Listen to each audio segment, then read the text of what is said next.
News 19 और आज का मतदाता टीवी में पुनः आपका स्वागत है। इस वक्त हम श्री चित्रगुप्त पीठाधीश्वर के सम्मुख बैठे हैं, उनका आशीर्वाद ले रहे हैं। सर नमस्कार, प्रणाम सर। जय श्री चित्रगुप्त।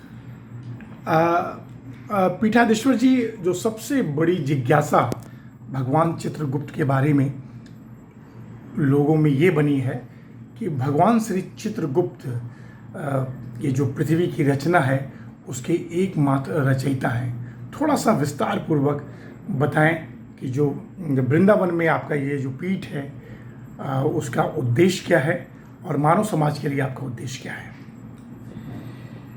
मैं सर्वप्रथम आपके चैनल के माध्यम से अपने सभी आपके जितने भी दर्शक हैं, हमारे जितने भक्तजन इस आपके चैनल को देख रहे हैं, उन सबको जय श्री चित्रगुप्त। बहुत सारा आशीर्वाद, प्रभु की कृपा आप सब पर निरंतर बनी रहे, भगवान का आशीर्वाद सदैव आप सबको प्राप्त होता रहे। आज बहुत बड़ी वास्तव में सबके भी मन में जिज्ञासा है कि भगवान श्री चित्रगुप्त जी की भव्य पीठ, ये संसार की प्रथम पीठ है जो कि वृंदावन में स्थापित हो रही है और बहुत ही भव्य रूप से बनाई जा रही है, क्योंकि विश्व की प्रथम पीठ होने के लिए इसको विश्व स्तरीय तरीके से बनाने का प्रयास किया जा रहा है। 15 एकड़ भूमि ली गई है। 15 एकड़ भूमि में पीठ का निर्माण कार्य हो रहा है।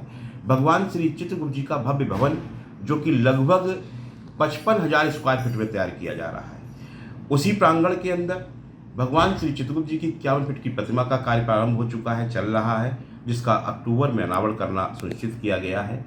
और पीठ पे भगवान के मंदिर के साथ साथ वहाँ पर बुजुर्ग माता पिता के लिए 46 कमरों का एक आधुनिक निवास स्थान तैयार किया जा रहा है, जहाँ पर माता पिता रह सकते हैं। 6 डॉर्मेट्री हैं और माता पिता की सुविधाओं को देखते हुए इंडोर गेम्स की, योग की, साधना की, पूजा की सब व्यवस्थाओं को इसके अंदर किया जाएगा।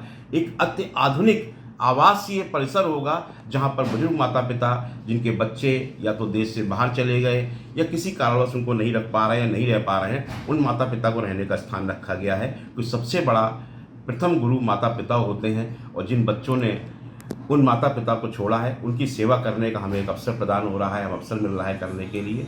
उसी स्थान पर एक भव्य रूप से गुरुकुल विद्यालय का बनाया जा रहा है। श्री चित्रगुप्त शोध चिंतन संस्थान बनाया जा रहा है। भगवान श्री चित्रगुप्त जी के मंत्र लेखन का कार्य चल रहा है, तो मंत्र लेखन के लिए एक मंत्र लेखन बैंक बनाया जा रहा है।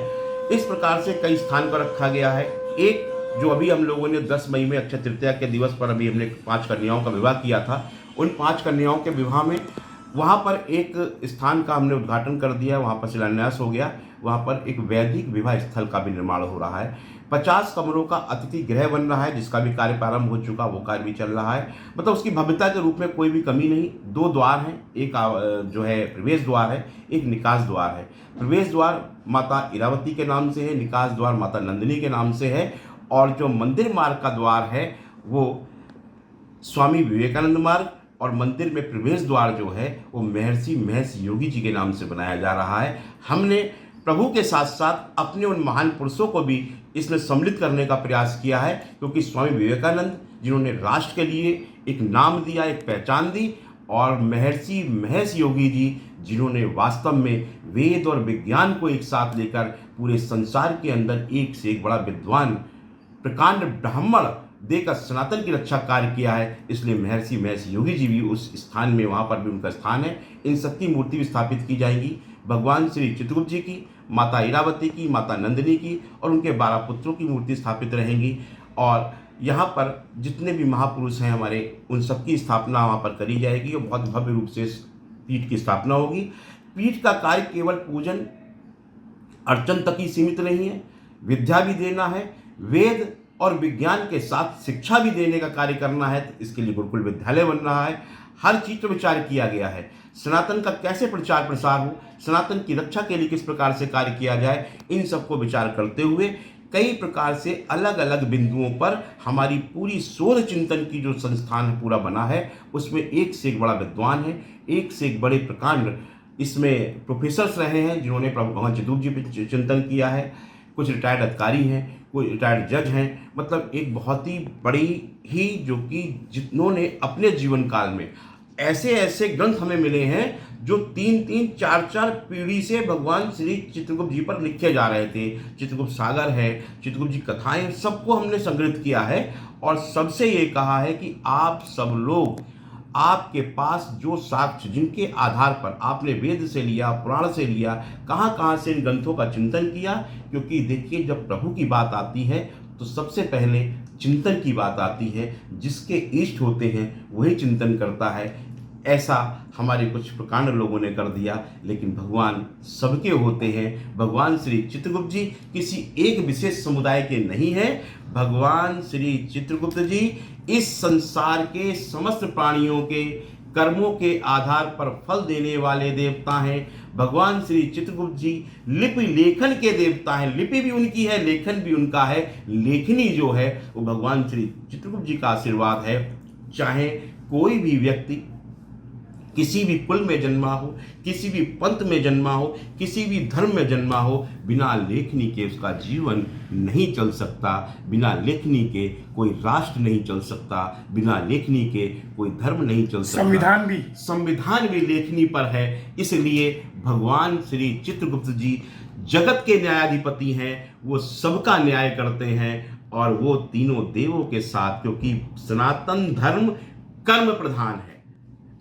विशेष रूप से देखिएगा, बहुत बड़ी चीज है, लोगों ने बड़ा मिथ्या फैलाई भगवान चित्रगुप्त जी के विषय में।